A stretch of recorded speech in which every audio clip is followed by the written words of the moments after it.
once and for all, tell us, what is the best longevity diet, Janet? I've tried about everything, so I'm a good person to ask. From Mediterranean to keto to hardcore bodybuilding prep, I've learned this. There is not just one answer for everyone. I'm Janet McConnell, a wellness speaker, and I've walked this road myself. And this is why here on Aging Strong, we focus on real life strategies to help you feel strong, energized, and in charge of your health, no matter where you're starting from. And today I'm going to share 3 key lessons I've picked up along the way, how to apply them into our lives, and the foods I now count on to support strength, clarity, and a long, vibrant life. Let's start here. The idea of a best longevity diet. It's really more myth than reality. And what works for your neighbor might leave you tired and inflamed. I've personally tried and stuck with so many approaches over the years. Mediterranean, with its olive oil and its fish, and vegetarian loaded with whole grains and legumes. Paleo, which is high protein and low carb, and even meticulous bodybuilding style. Think chicken, broccoli, rice, and then maybe asparagus and sweet potatoes and steak. Rinse and repeat. Some of them were great, at least temporarily. Some left me feeling worse. And all of them taught me something important, that food isn't about dogma. It's about response. How do you feel? How do you function? Are you thriving or just following rules? Because that, my friends, is the secret questions to ask yourself when you are going for the long haul. How can you sustain something that makes you feel miserable or deprived, or that is too strict so that you can't just enjoy your life and go out to dinner for Pete's sake? So here are 3 longevity lessons that I figured out, and I will also tell you how to apply them. So the 2 go together. Number 1, though, is prioritize protein across the day. I aim for 30 grams per meal. This isn't about bulking up. It's about protecting muscle, brain health, and metabolism as we age. My staples: Greek yogurt, egg whites, wild salmon, full-fat cottage cheese, a solid protein shake, and yes, an occasional steak. Number 2, carbs are not your enemy. Processed food is, like sweet potatoes, jasmine rice, berries, legumes. Fabulous. These give me steady energy and support for my workouts, but I've learned to avoid the ultra-processed snacks that spike and then crash. Number 3, healthy fats matter more than we realize. Olive oil, egg yolks, avocado, full-fat dairy. These support hormone health, mental clarity, and help meals taste good and feel satisfying. They are essential, not optional. So far, I haven't really said anything controversial, maybe just reviewed some things we've been talking about all along, just to remind us. But if you're in your 50s, 60s, or beyond, and you're tired of the confusion, here's a way to begin. First of all, ditch the diet identity. I'm a vegan, I'm a vegetarian, I'm paleo, I'm carnivore. That is not who you are. You're a person who is going to live a long time because you take care of yourself and you're going to have quality in your life. That's who you are. You don't need to label yourself keto, vegan, paleo, or anything else. What matters is building meals that support you, your energy, your goals, your lifestyle.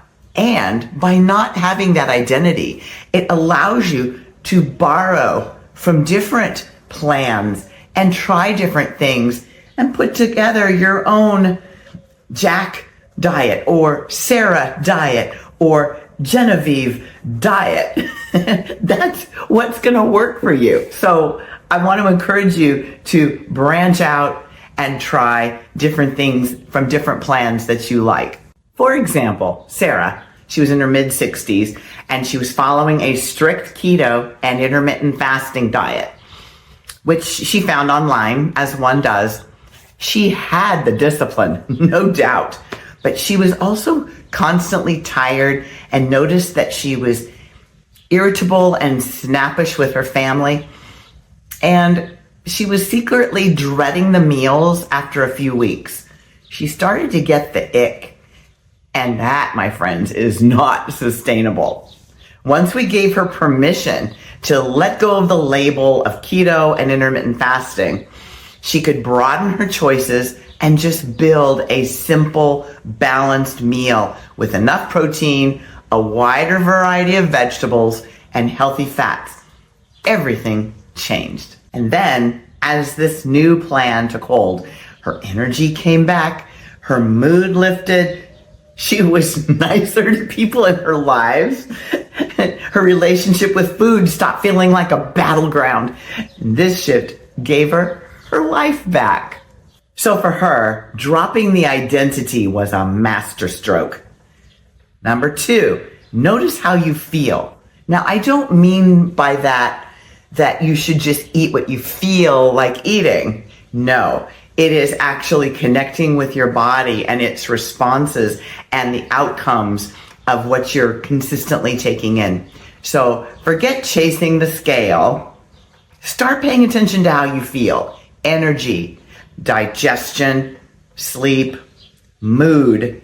These are the signs that tell you something is working or not. Then there's Eric, 72, who decided to try a plant-based eating plan after watching a documentary.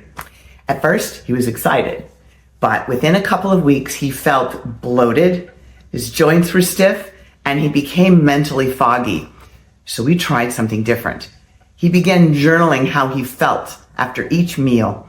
Over time, it became clear that his body thrived more with a small to moderate amount of animal protein, lots of vegetables, a little wider variety, but more cooked, not so much raw. It just, something about his system preferred that. And some healthy carbs, of course. His takeaway, just because it's good for someone else doesn't mean it's good for me. That's the kind of self-awareness that builds resilience. And I'm certainly not bagging on going vegan, because there are some really solid reasons for doing that. And for some people, they absolutely thrive on it. So I'm just using some examples that I've run into in my own practice. Okay, number 3, think of food as a tool, not a trap. So many of us grew up with food rules that made eating feel like reward or punishment dynamic. But food is here to support us, to build muscle, to feed our brains, and to stabilize our hormones and keep us going strong. I will never forget Denise, who came to me after decades of dieting, and I could relate because we both grew up in a household where there were strict rules around eating and when to not eat, clean everything on your plate, even if you hated it. And well, I mean, my parents, they were being economical and practical, and I was a very strong, healthy child. So they weren't completely wrong, but I didn't want to live quite that strictly. So Denise, she could list every rule in the book, just like me. Low fat this, skip that. And the thing that happened to her that had also happened to me was she lost the trust in her own body's language. Her body telling her, I don't like that. I would like a little more of this. We reframed things. So we built back variety and how to mindfully experiment without feeling guilty and to have real satisfaction. I especially remember the day when she made herself a bowl of full-fat Greek yogurt and she added berries and some slivered almonds, and she said, I'm finally eating like someone I care about. That was a turning point. And when we stop fearing food and start using it as a tool for strength and vitality, everything changes. Longevity. It's not about just following the trendiest diet. It's about understanding your needs and focusing on foundational whole foods and staying consistent long enough to see what the effects are. So a little caveat there is, don't try something for just 1 week and then expect that those are the results.